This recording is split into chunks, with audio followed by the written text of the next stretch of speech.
Y aunque sea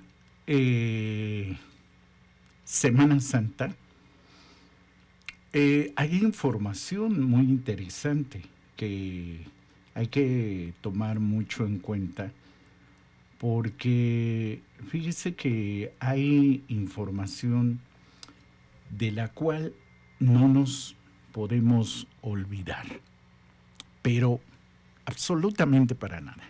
Y le voy a decir por qué. Anda rondando por ahí una información que la mera verdad es como para realmente comentarla y reflexionar muchas cosas. Se sabe desde hace mucho tiempo, pero desde hace mucho tiempo, ¿a quién no, familiarmente hablando, a quién no ha tenido una situación de carácter de desaparición de algún familiar? O sea, honestamente, hay gente que va a decir, sí, yo he tenido casos precisos de esto que sucede con la desaparición de algún familiar. Sí, sí los hay.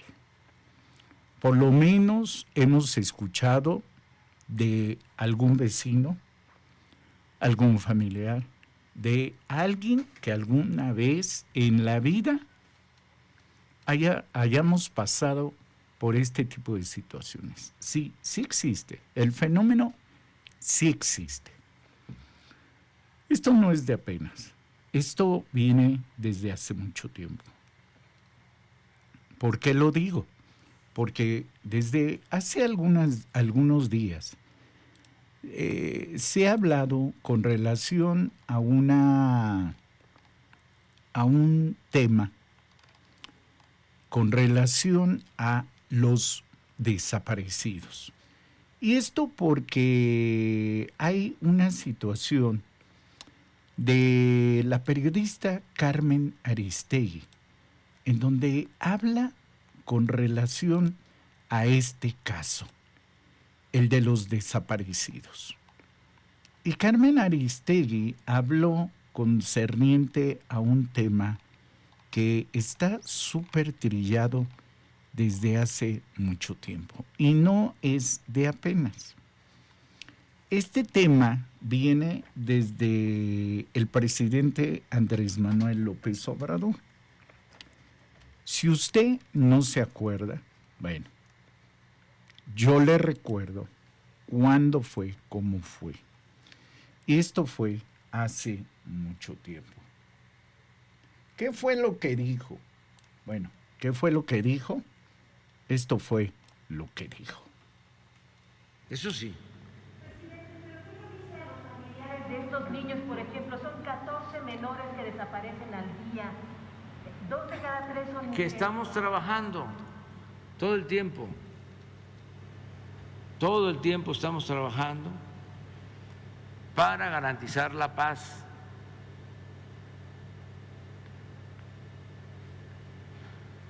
Enfrentando a los intereses del antiguo régimen y enfrentando campañas de desprestigio como las que lleva a cabo, entre otros medios,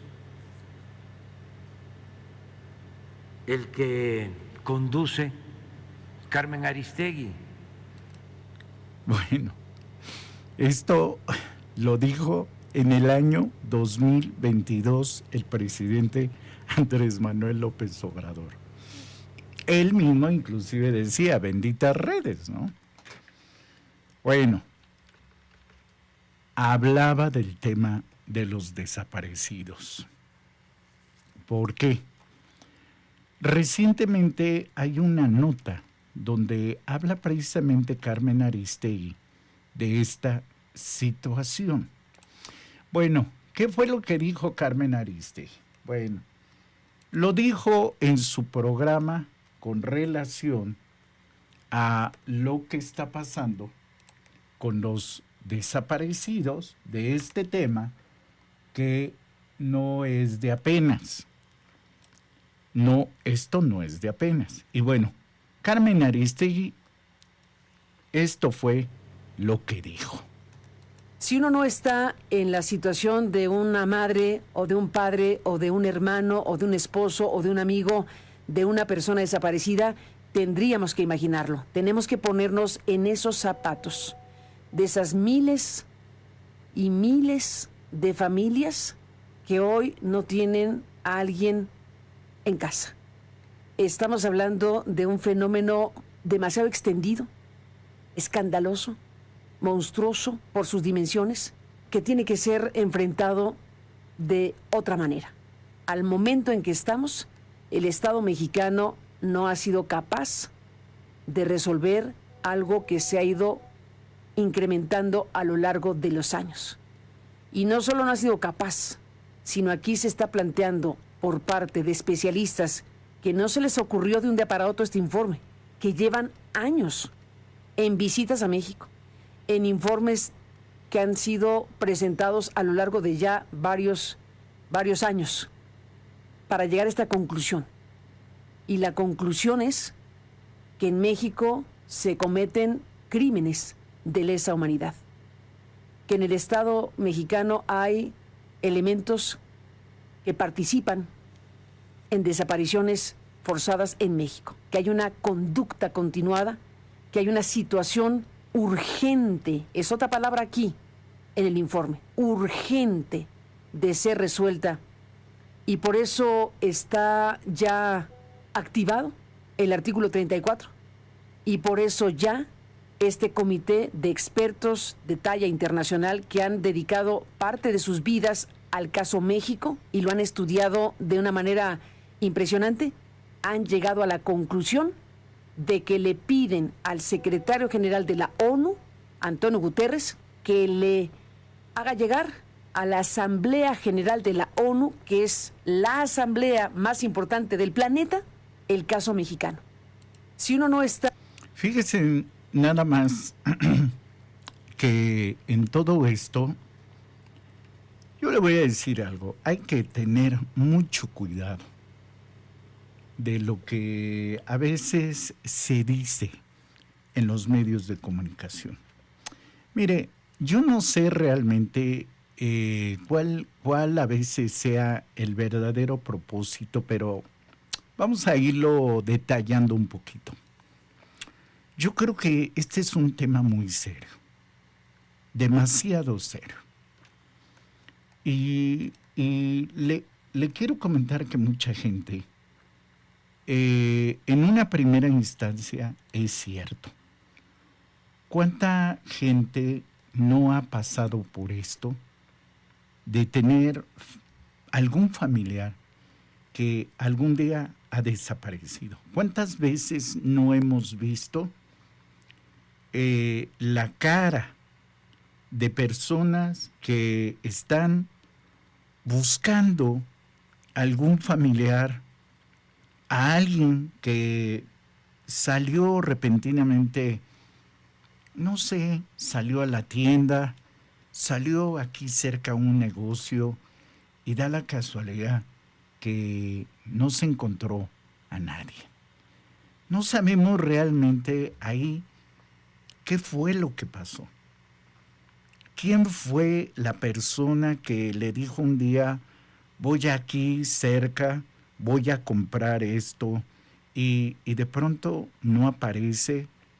Las horas de angustia, las horas, eso yo creo que muchos de nosotros algún día lo hemos por lo menos comprobado.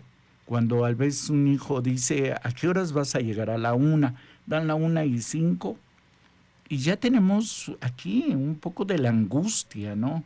De que el hijo, la hija no llega. Y yo creo que esos escenarios son altamente comprensibles. Yo creo que en ese primer sentido, cuando algún pariente, hijo, hija, no aparece, lo único que nos queda en el recuerdo es los momentos más felices de una persona con la que uno convivió y decir, hoy ya no está. Eso es totalmente comprensible. Cuando se hablan con las víctimas, realmente hay veces que periodísticamente, a veces suele llegar a ser un poco muy frío, porque en realidad lo que queremos es las cifras, los datos, pero hay veces que no conocemos la profundidad del familiar, cuánto dinero ya gastó, cuánto tiempo lleva, que inclusive de su negocio, del lugar donde está desgastándose, de víctimas, donde están dejando sus trabajos, se tienen que dedicar a otro lado, tienen que hacer cooperaciones para trasladarse a otros lugares, porque dicen que los han visto. O sea, de quienes hemos platicado con gente donde realmente sus hijos sí han estado desaparecidos, es algo realmente muy difícil, que cuando los localizan y los localizan ya fallecidos, es una situación en donde dice uno, realmente en todo esto hay una súper angustia, porque los datos pueden llegar a crecer, como también pueden llegar a minorar. Es un tema muy serio. Sí es muy serio. Pero yo también le voy a decir algo.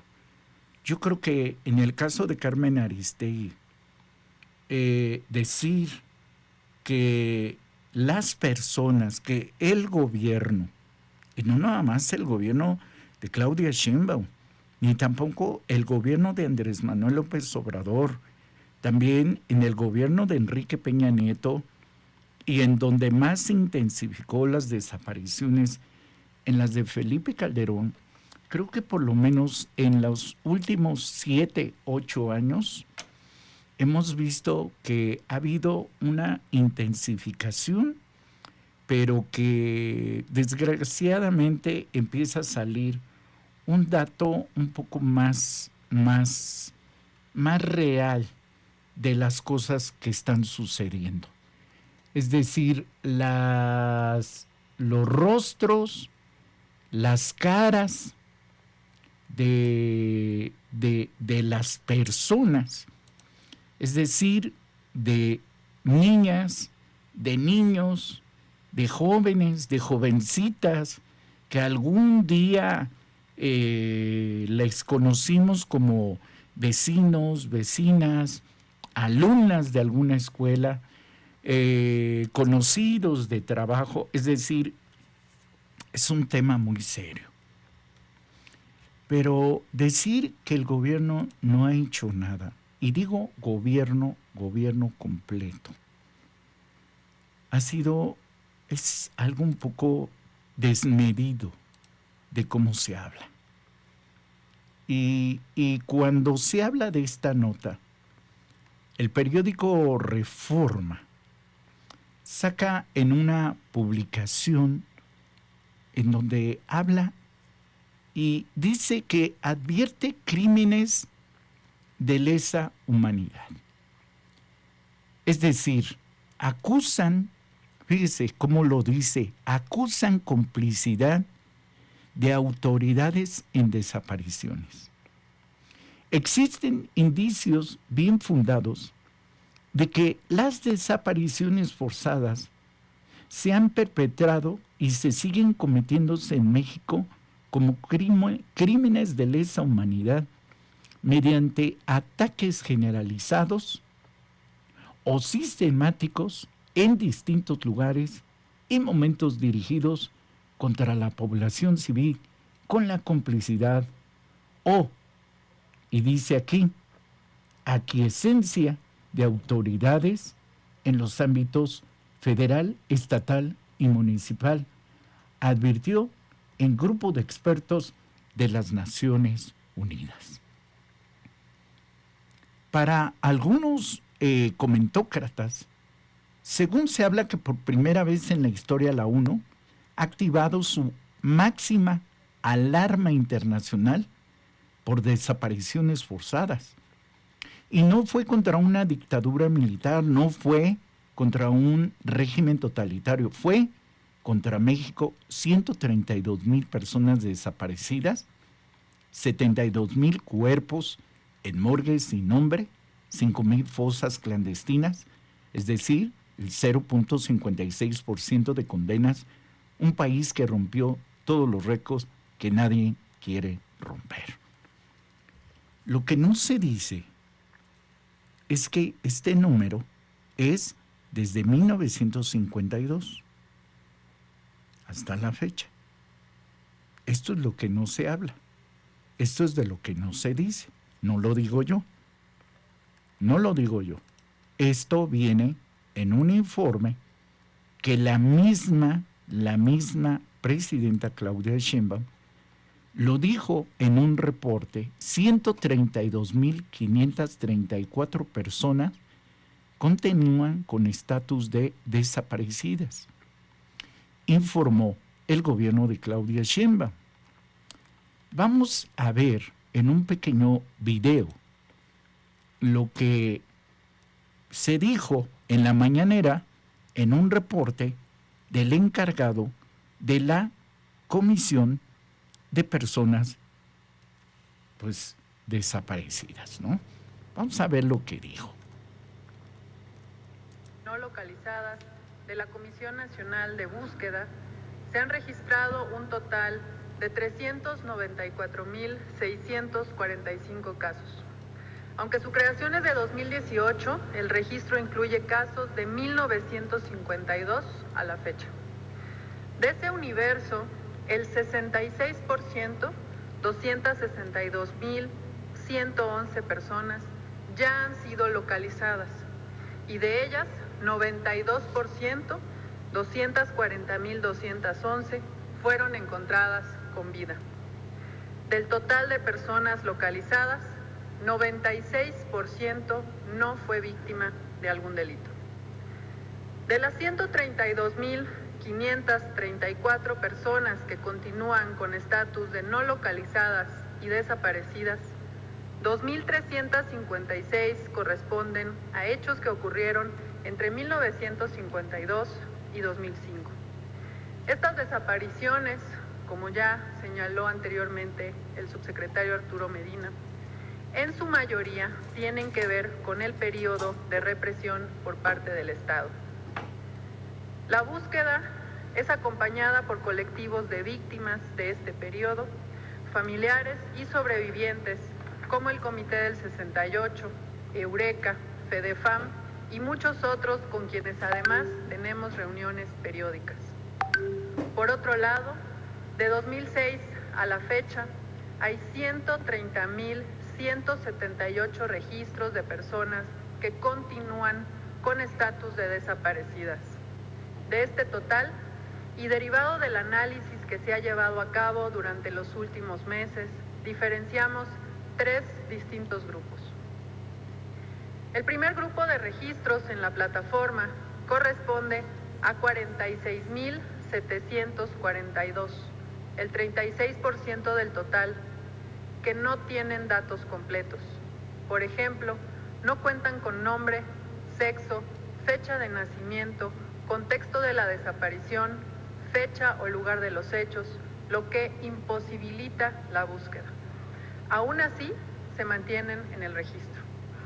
El segundo grupo está compuesto por 40,308 registros que sí cuentan con datos suficientes para la búsqueda y de los cuales, después de una revisión en diversos registros administrativos, se han podido corroborar actividades posteriores a la fecha de su desaparición, entre ellos matrimonios, altas en el SAT y cambios de domicilio en el INE.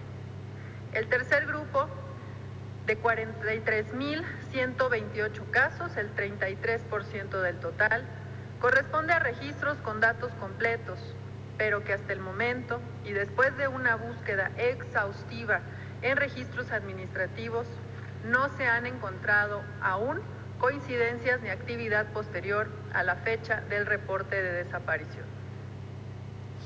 Es decir, es algo muy interesante esto de esta tabla de personas no localizadas. Es algo es algo un poco muy interesante de lo que hablan.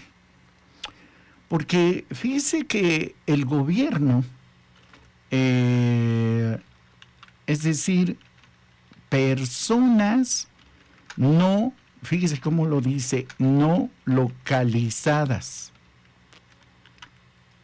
No localizadas, ¿verdad? Y dice en México, pero ¿qué dice ahí? Dice de 1952 al 2026. Quiere decir que hay un estudio muy grande, pero muy grande y muy exhaustivo de este dato del cual se habla y que del cual también aparece en ese sentido. Y fíjese, es decir, aparecen 46,742 personas con datos insuficientes. ¿Qué quiere decir este tipo de personas? Personas que no están siendo localizadas por el nombre, sino por el sobrenombre.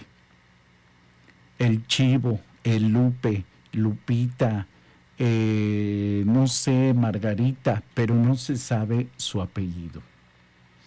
Dice 40,308 personas con actividades y registros después de su fecha de desaparición. ¿Qué quiere decir esto? Que hay personas que, ¿qué cree?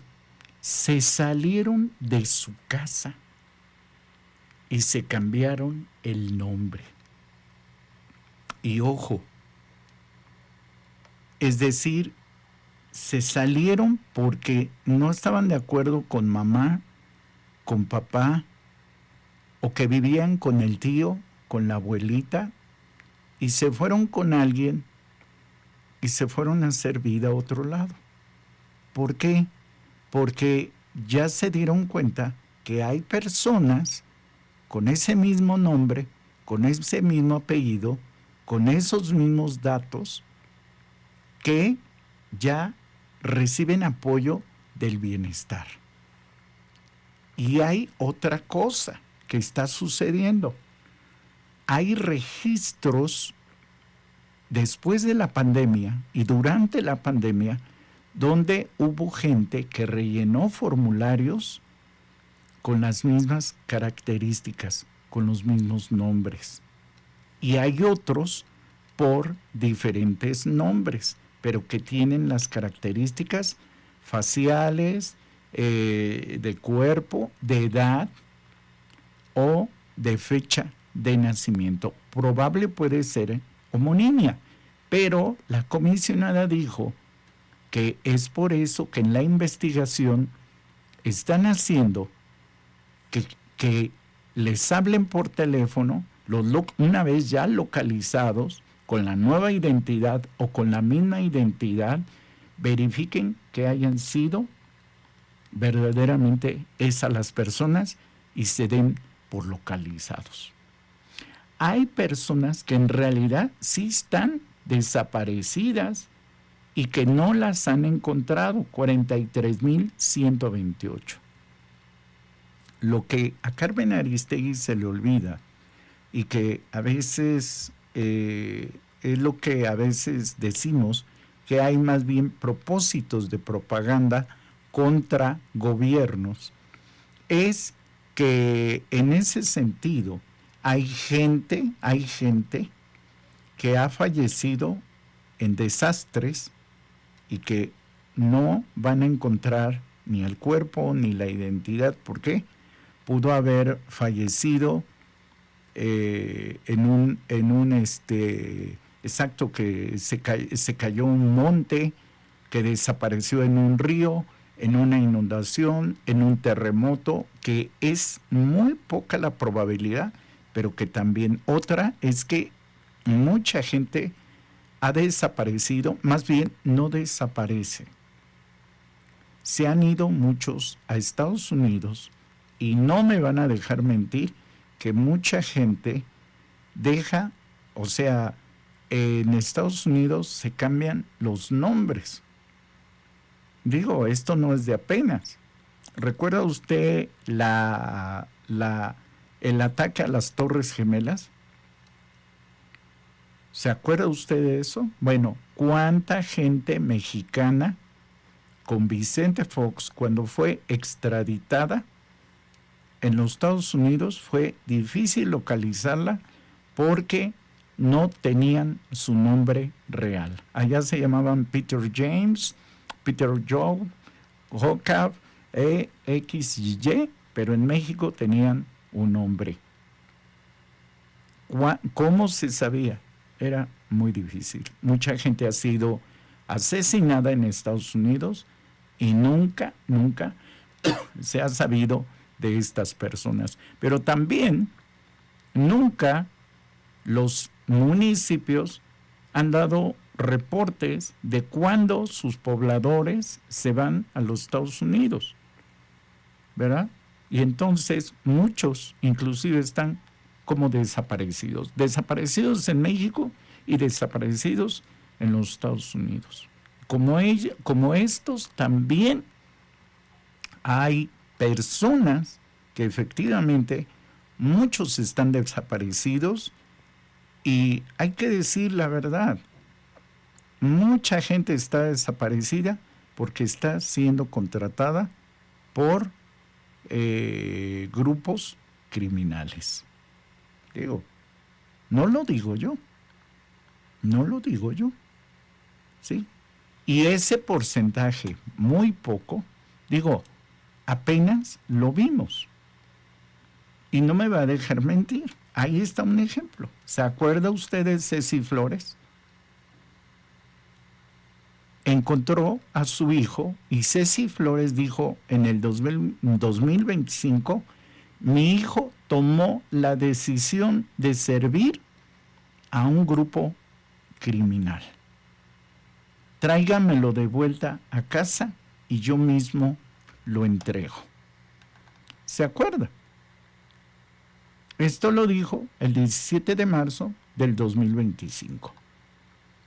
Ceci Flores, activista originaria de Sonora y reconocida por su incansable búsqueda de personas desaparecidas, se encuentra en el ojo del huracán luego de que en redes sociales saliera a la luz los detalles sobre su vida familiar, mientras ella lucha contra el crimen organizado. A través de un mensaje de X en Twitter, Flores compartió que uno de sus hijos decidió unirse a un grupo criminal, una decisión que le ha marcado profundamente y que refuerza su convicción de seguir luchando contra la impunidad.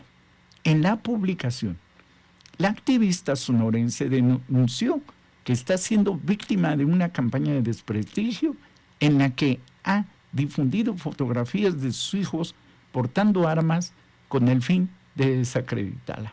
No están descubriendo el hilo negro de mi vida. Siempre he dicho que a la realidad hay que verla de frente y luchar contra ella. Por eso escribí todo un libro hablando de mi historia y la de mis hijos.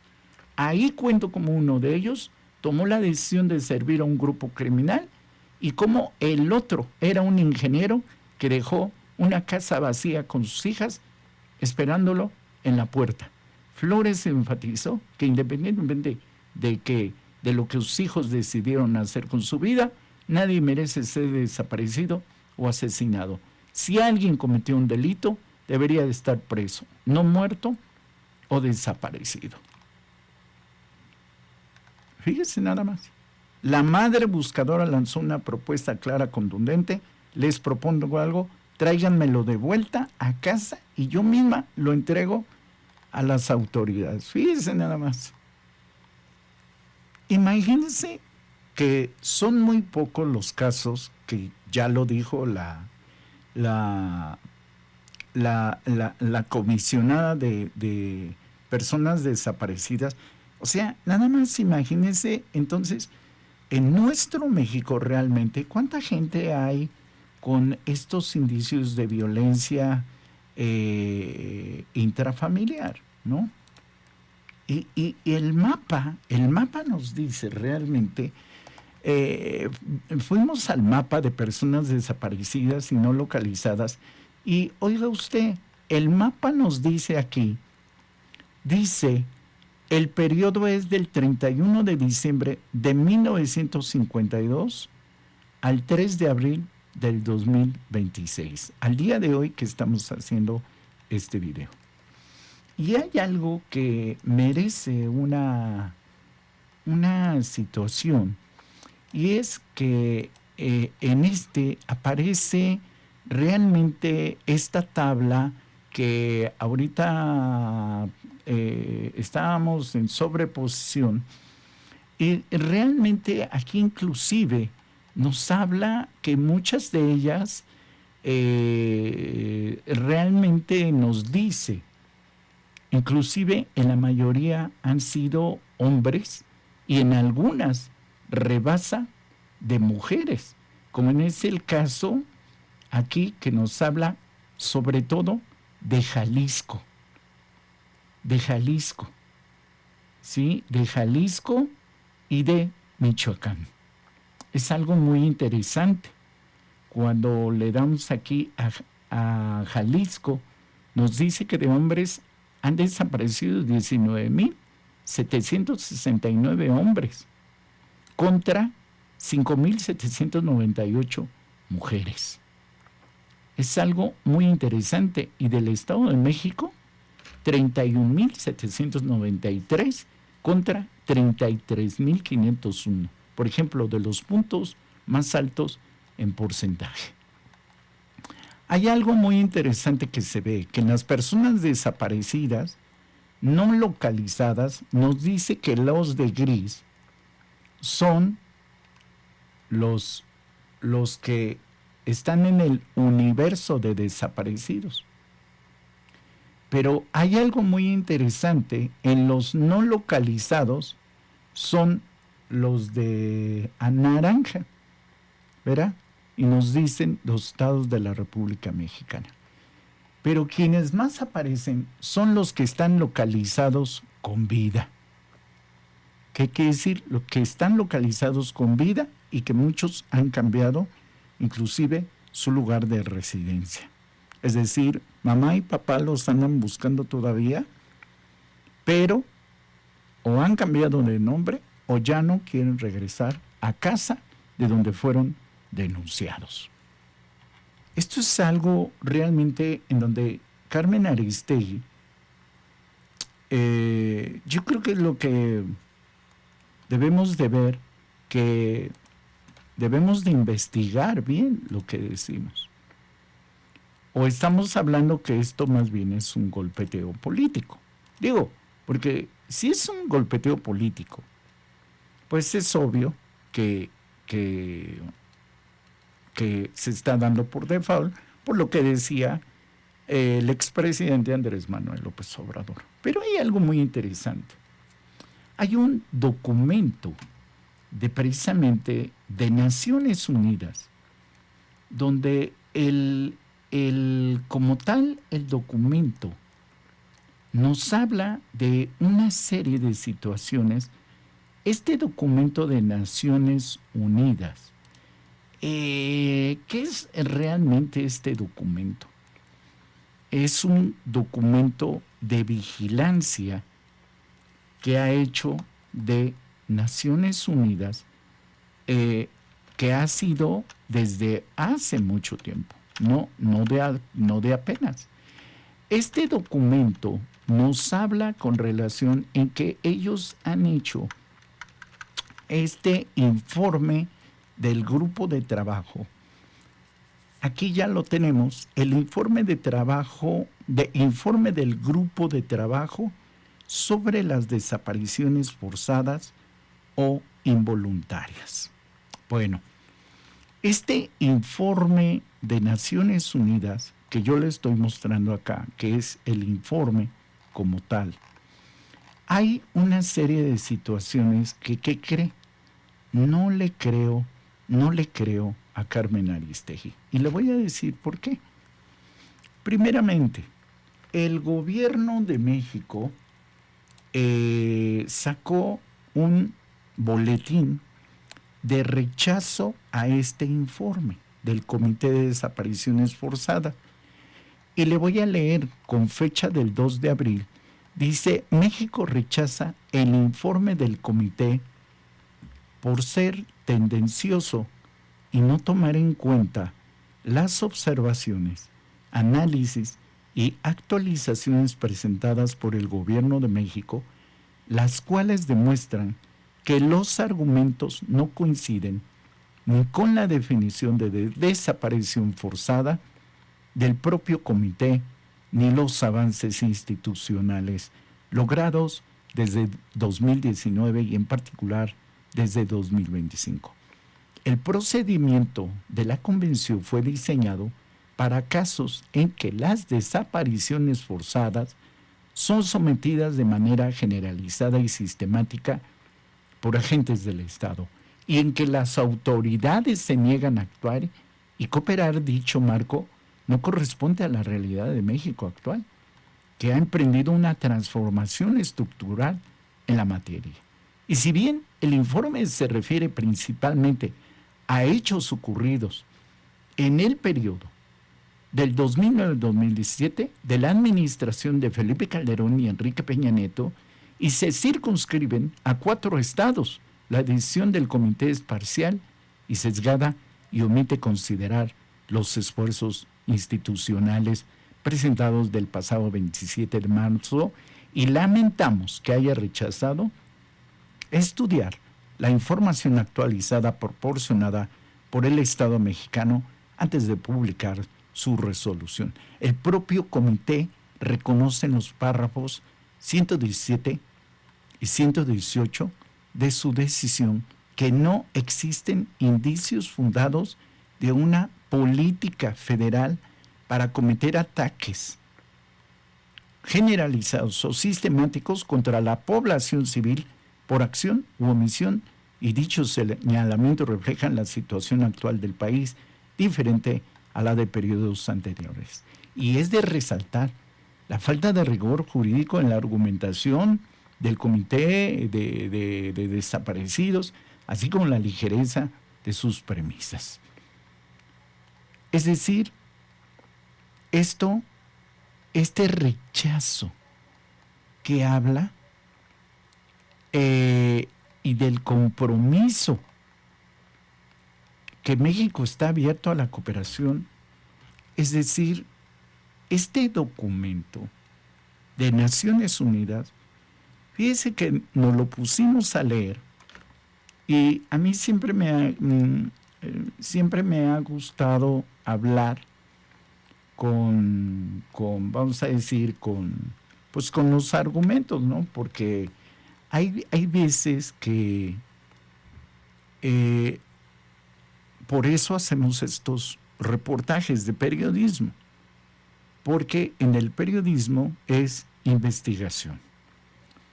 ¿Y qué es en la investigación? Bueno, ojo, esto probablemente no lo leyó Carmen Aristegui, y es que si nos da flojerita ya leer, pues yo le invito a que vea mejor Carmen Aristegui estos programas, porque nosotros sí nos ponemos a leer, y no es de apenas.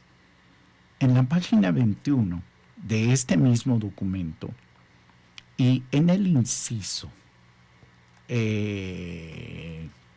¿cómo dice acá? 33, le voy a poner más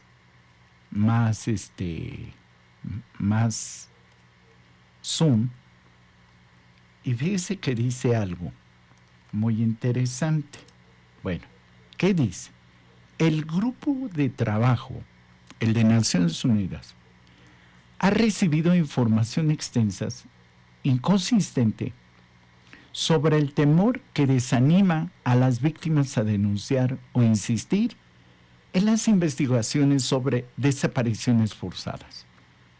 De acuerdo con varias fuentes, las autoridades, especialmente los ministerios públicos, intentan desacreditar a las personas desaparecidas, declarando que estaban involucradas con grupos delictivos sin ninguna evidencia o investigación en su contra. En varios casos familiares de las personas desaparecidas forzosamente ha sido objeto de intimidaciones, amenazas y represalias por haber exigido una adecuada investigación. ¿Qué quiere decir? Escuche usted, sin ninguna evidencia. Sin ninguna evidencia. El documento nos está diciendo que la ONU no tiene evidencias para sostener lo que el periódico Reforma y lo que Carmen Aristegui ha estado diciendo constantemente. ¿Ya vio? No tienen evidencias. No pueden acusar de decir esto es un peligro de lo que está sucediendo, ¿no? En la página número 28 de este mismo documento nos dice el grupo de trabajo, fíjese, nos dice que esto es algo de prevención. El grupo de la ONU está haciendo un señalamiento preventivo. El grupo de trabajo que dice, recomienda que se garantice que el delito de desaparición forzada sea incluido en los códigos penales de todas las entidades federativas y que a la brevedad se apruebe una ley general sobre las desapariciones forzadas o involuntarias. Dicha ley debería definir la desaparición forzada como un delito autónomo, crear un procedimiento específico de búsqueda de la persona desaparecida con la participación de los familiares de las víctimas y establecer un registro nacional. Un registro nacional. Bueno, yo le digo algo, que es lo que ahorita vimos. Acabamos de ver un registro nacional. ¿Cuántos, cómo, cuándo y dónde? Que garantice que los familiares, abogados, defensores de los derechos humanos y cualquier otra persona interesada tenga pleno acceso a este registro y permitir la declaración de ausencia como consecuencia de la desaparición forzada, asegurar la plena protección de apoyo de los familiares. Es un documento que no es que está, vamos a decir, que le está regañando, no, sino que más bien lo que nos dice es que en todo esto es que sí hay un portal de desapariciones, sí lo hay. Y tan es así que acabamos de mostrar el portal de este registro. Fíjese, el documento dice acá, dicha ley general debería definir la desaparición, y dice más adelante, búsqueda de las personas desaparecidas con la participación de los familiares, las víctimas, y dice ahí más adelante, establecer un registro nacional de personas desaparecidas forzosamente. y el registro, aquí aparece. Registro Nacional de Personas Desaparecidas y No Localizadas. ¿Qué es? Las comisiones, la transparencia, y aquí usted puede demandar, pedir, e inclusive aparece aquí, personas desaparecidas, consulta los resultados de una búsqueda generalizada del Gobierno de México. ¿Existe o no existe? Sí existe. Entonces, yo pienso que como Carmen Aristegui no ve estas cosas, las maximiza y no se dice que no existan. No, sí existe. Que sí hay un trabajo, sí hay un trabajo.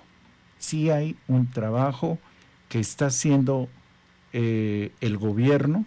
No es fácil, no es fácil.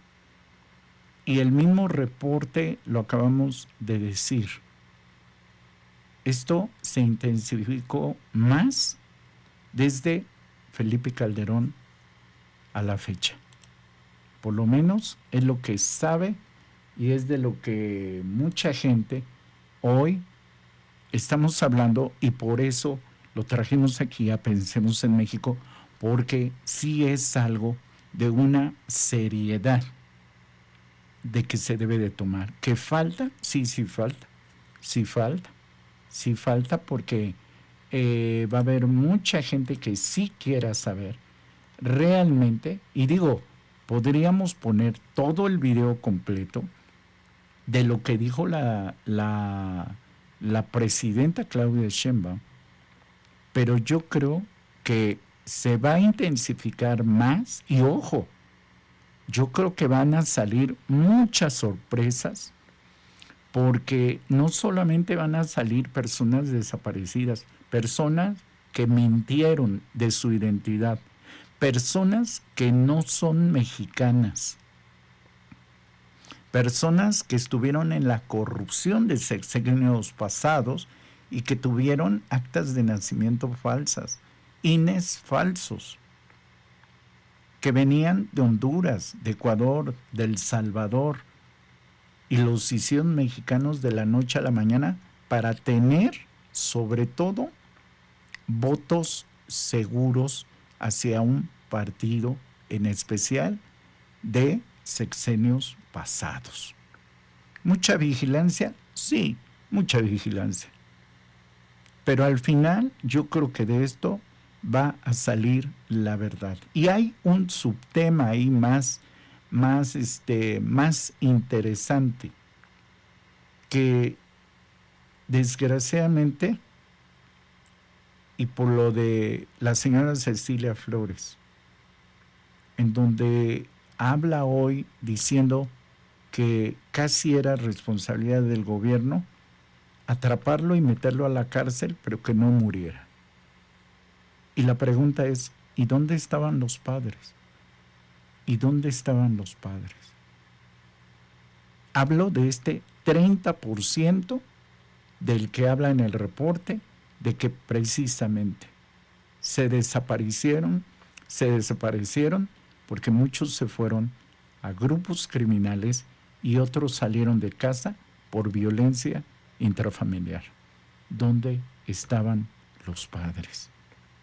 Es de una reflexión hoy que nos deja de qué es lo que estamos haciendo con nuestros hijos.